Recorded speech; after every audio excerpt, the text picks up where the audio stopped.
Selamat pagi Bapak Ibu sekalian. Perkenalkan, nama saya Kenneth Kenatanwi. Jadi hari ini saya akan membahas tentang topik yang menurut saya sendiri lumayan penting nih di sebuah perusahaan.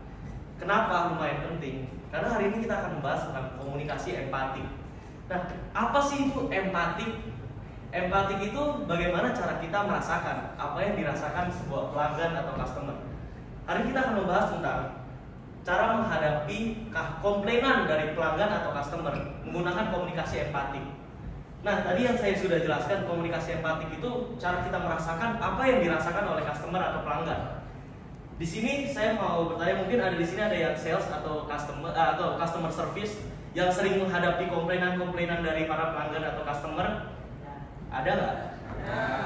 Nah, di sini biasa kita kalau udah dengar marahan dari customer atau ocehan dari customer, biasa kita juga pengen ikut marah balik gak sih ke mereka. Sebenarnya saya juga orang ekspedisi nih, saya juga pernah bekerja di jasa. Saya pernah merasakan di mana di posisi orang-orang pada marah ke saya karena barangnya lama datang atau barangnya hilang nggak tahu kemana.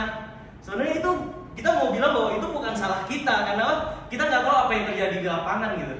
Nah, tapi di sini balik lagi kita akan masuki topik yang pertama, yaitu bagaimana cara kita meredahkan emosi dari pelanggan. Hari ini akan saya sharing adalah, biasa kalau customer udah marah kita pengen pakai nada tinggi atau marahin balik.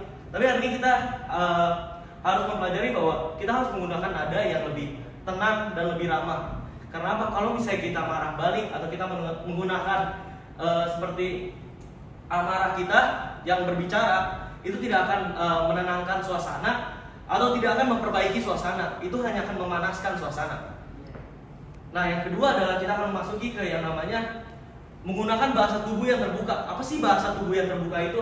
Nah, ini seperti saya berbicara sekarang, ini menggunakan bahasa tubuh yang terbuka. Kalau bahasa tubuh yang tertutup seperti begini. Nah, kita bisa melihat bedanya bahwa kalau misalnya kita menggunakan bahasa tubuh yang tertutup, kesannya kita kayak sombong atau songong. Orang nggak mau mendengarkan, kita nggak mau mendengarkan orang. Coba Bapak Ibu misalnya berbicara dengan pelanggan, tapi dengan gaya begini. Nah, orang pasti berpikir bahwa ini Bapak atau Ibu nggak mau mendengarkan apa yang mereka keluhkan atau apa yang mereka sebenarnya ingin komplain gitu kepada Bapak atau Ibu, kepada perusahaan. Sebenarnya komplainan ini itu sangat penting buat perusahaan. Kenapa? Karena komplainan ini bisa membuat perusahaan lebih maju atau perusahaan lebih besar.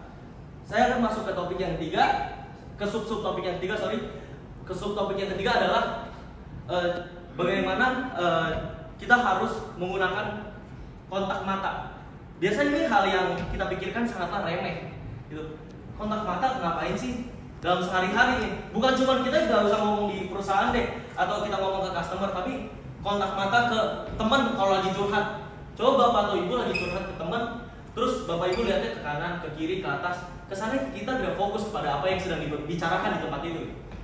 Kita harus coba melakukan kontak mata ini. Ini sebenarnya hal remeh tapi krusial buat customer, karena customer akan merasakan bahwa oh iya, kita fokus mendengarkan apa yang mereka ingin keluh kesahkan atau komplain kepada kita atau kepada perusahaan.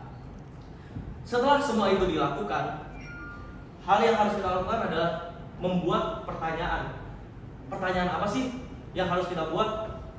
Sebenarnya pertanyaan yang menurut saya cukup penting untuk dibuat. Karena apa? Pertanyaan yang bisa membuat kita mengetahui dasar dari sebenarnya komplainannya itu masalahnya apa. Yang pertama adalah pertanyaan terbuka. Seperti, coba tolong jelaskan lebih lagi tentang masalah Anda, atau coba tolong jelaskan lebih lagi tentang apa yang sebenarnya terjadi kepada Bapak atau Ibu, kepada pelanggan. Itu bisa kita terapkan agar customer bisa lebih terbuka terhadap kita dan lebih menceritakan lebih terhadap kita. Dan yang kedua adalah menggunakan pertanyaan klarifikasi. Pertanyaan klarifikasi ini sangatlah penting karena apa? Itu menandakan kita mendengarkan pelanggan kita ngomong apa gitu. Seperti contoh apa yang dirasakan Bapak Ibu, kayak kenapa barangnya Bapak Ibu bisa lama keluarnya, atau kenapa barangnya Bapak Ibu bisa nyangkut atau segala macam hal. Itu kita harus mempertanyakan pertanyaan klarifikasi seperti itu agar customer tahu kita mendengarkan mereka. bahwa keluhan mereka itu terdengar oleh kita. Dan yang terakhir adalah menunjukkan empati. Ini yang paling penting, menunjukkan empati. Kita merasakan apa yang sebenarnya mereka rasakan, seperti kita berada di posisi mereka. Jangan kita ngobrol ke customer, tapi kita berada di posisi diri kita sendiri. Karena kita nggak mungkin merasakan apa yang mereka rasakan. Kita harus berada di posisi mereka, seperti merasakan apa yang mereka rasakan, apa yang keluh kesah mereka kita harus rasakan. Kita masuk ke topik yang ketiga, yaitu setelah semua ini dilakukan, apa sih yang harus kita lakukan? Komunikasi empati itu nggak sampai di situ doang. Komunikasi empati itu lanjut ke kita harus mencatat komplainan-komplainan, apa saja komplainan-komplainan yang dialami oleh pelanggan itu sendiri gitu.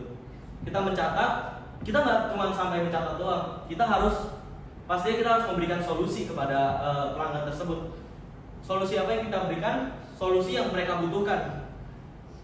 Jangan kita berikan alasan doang, nggak apa. Kadang customer atau pelanggan tidak membutuhkan alasan, mereka membutuhkan solusi atas permasalahan mereka.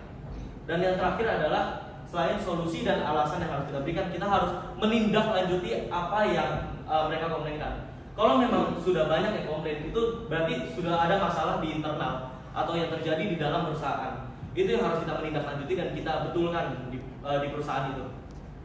Nah, jadi setelah itu komunikasi empatik itu tidak hanya untuk meredakan sebuah masalah, tapi juga sebenarnya bisa untuk pelanggan jangka panjang. Pelanggan jangka panjang. Jadi itu saja yang saya mau sampaikan. Semoga terdengar dan semoga dilakukan. Terima kasih.